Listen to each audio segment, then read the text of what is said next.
Placenta एब्रेप्शिया। Placenta abruptia, it is the most important cause या second cause of antepartum hemorrhage। इसमें क्या होता है, जो प्लेसेंटा होता है वो नॉर्मली सिचुएटेड होता है, बट प्रीमैच्योरली सेपरेशन हो जाता है प्लेसेंटा का उसके यूट्राइन के नीचे। जो प्लेसेंटा सेपरेट आउट होता है, जहां वो अधेरेंट होता है, चिपका हुआ होता है, वहां से इमेच्योर सेपरेशन होता है प्लेसेंटा को, उसे ही प्लेसेंटा एब्रेप्शिया कहा जाता है। इसके कुछ क्लिनिकल वेराइटीज हैं प्लेसेंटा एब्रेप्शिया के, जैसे एक रिवेल्स के नाम से होता है, रिवेल्ट में क्या होता है कि जो प्लेसेंटा का जो पार्ट होता है, एधेरेंट होता है जो यूट्राइन कैविटी में, वो वहां से हट जाता है, सेपरेट आउट हो जाता है, सेपरेशन हो जाता है प्लेसेंटा का उस पार्ट का।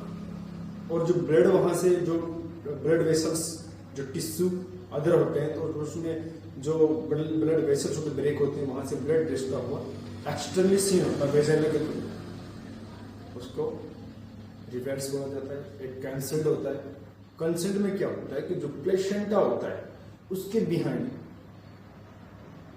जो ब्लड होता है उसका कलेक्शन हो जाता है बिहाइंड द प्लेसेंटा, प्लेसेंटा के पीछे।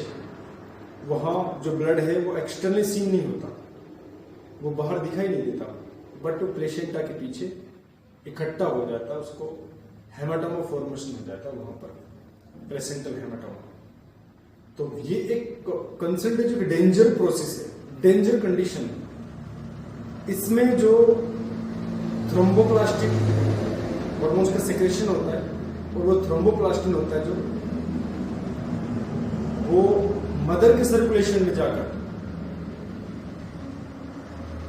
जो ब्लड प्रेशर है और जो क्लोटिंग प्रोसेस है उसको इंक्रीज कर देता है, क्लोटिंग बना देता है वहां पर, और फिर वहां से जो प्लेसेंटा है उसके लिए प्रॉपर तरीके से ब्लड नहीं मिल पाता थ्रोम्बोप्लास्टिन की वजह से। और फिर थ्रोम्बोप्लास्टिन फिर अदर बॉडी के जो ऑर्गन है उन पे इफेक्ट करता है, और फिर वहां भी क्लोटिंग का फॉर्मेशन करना चालू कर देता है, उससे भी डिक्रीज होता है।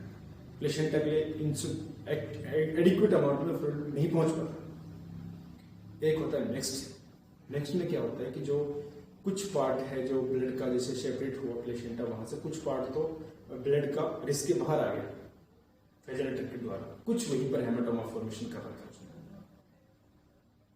जिसकी 3 कैटेगरीज होगी, वेराइटीज होगी।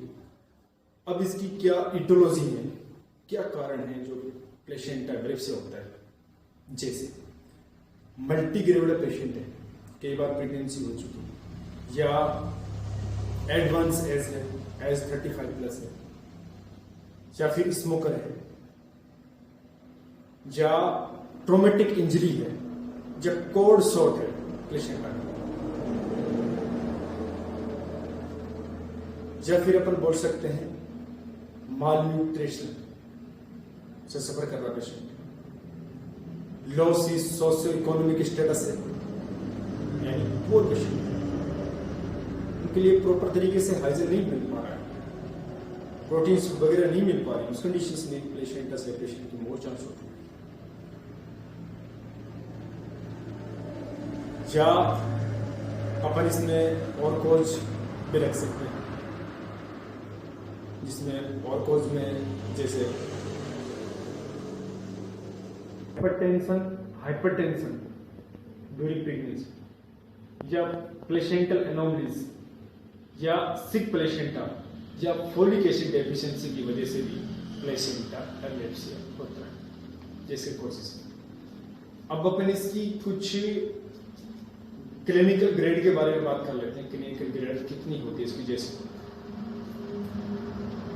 क्लिनिकल ग्रेड में अपन 0 कैटेगरी सिखाते हैं, एक 0 पॉइंट होता है, वहां पर क्या होता है जो साइन सिम्टम होते हैं वो दिखाई नहीं देते, लेकिन जैसे डिलीवरी होती है उसके बाद हम प्लेसेंटा का इंस्पेक्शन करके देखते हैं कि प्लेसेंटा में कोई पार्ट तो मदर की यूट्रस में नहीं रह गया है, वहां पर हमें वो शो हो जाता है कि यहाँ प्लेसेंटा एब्रेप्शिया की कंडीशन 0 थी। जब उसका इंस्पेक्शन करते हैं तो उसमें मालूम होता है लेकिन ग्रेड 1 की बात करते हैं। ग्रेड 1 में क्या होता है कि जो ब्लीडिंग होती है पेशेंट को, स्लाइटली ब्लीडिंग होती है। एब्डोमिनल जो यूट्राइन कैविटी है, यूट्रस है, एब्डोमिनल टेंडरनेस होता है, इरिटेबल होते हैं, वो चीजें मिलती भी हैं, एब्सेंट भी होती है। इस कंडीशन में 1 ग्रेड में जो बीपी है, टेम्परेचर है, सेचुरेशन से वो पेशेंट के नॉर्मल होते हैं, नॉन इफेक्टेड होते हैं, और फीटल का जो फीटल हार्ट रेट है FSH वो गुड होता है। ग्रेड 2 की बात कर लेते हैं। ग्रेड 2 में क्या होता है कि जो वेजाइनल ब्लीडिंग होती है मॉडरेट, माइल्ड टू मॉडरेट होती है, और उसमें जो एब्डोमिनल टेंडरनेस है यानी यूट्रस है वो इरिटेबल और टेंडरनेस मिलता है, उसमें प्रेजेंट होता है। इसमें बीपी पेशेंट की नॉर्मल होती है, उसमें कोई इफेक्ट नहीं पड़ता, बट पल्स रेट यहाँ बढ़ जाता है, टेकीकार्डिया हो जाता है पेशेंट इस कंडीशन में। 2nd ग्रेड में टेकीकार्डिया हो जाता है, और जो फीटल हार्ट रेट है उसमें डिस्ट्रेस हो सकता है, ये फीटल अकोर्स है डेथ। अपन 2nd कैटेगरी की बात कर लेते हैं। 2nd ग्रेड की बात करते हैं, 3rd ग्रेड की बात कर लेते हैं। 3rd ग्रेड में क्या होता है कि moderate to severe vaginal bleeding होती है पेशेंट में, और यहां पर पेशेंट शॉक की कंडीशन में जाता है, हाइपोटेंसिव कंडीशन में जाता है। किसकी वजह से? क्योंकि जो पेशेंट को एक्सेसिव ब्लड लॉस हो रहा है, सेपरेशन के कारण जो ब्लड लॉस हो रहा है उसकी वजह से पेशेंट हाइपोटेंसिव शॉक में जाता है, और इसमें पेशेंट की जो वाइटल्स वो डिक्रीज होते हैं, बीपी डिक्रीज होता है, पेशेंट की जो एब्डोमिनल टेंडरनेस वो प्रोमिनेंट होता है, ये इसकी उसकी वजह है। अब अपन इसके कॉम्प्लिकेशन के बारे में बात कर लेते हैं।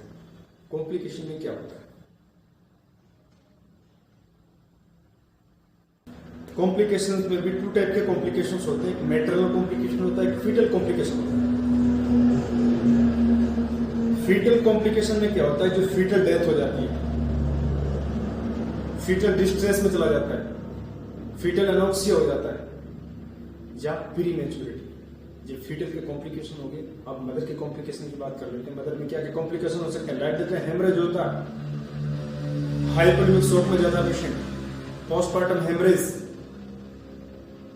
पेशेंट की जो फ्लूइड है वो लॉस हो जाता है due to the excessive loss of blood,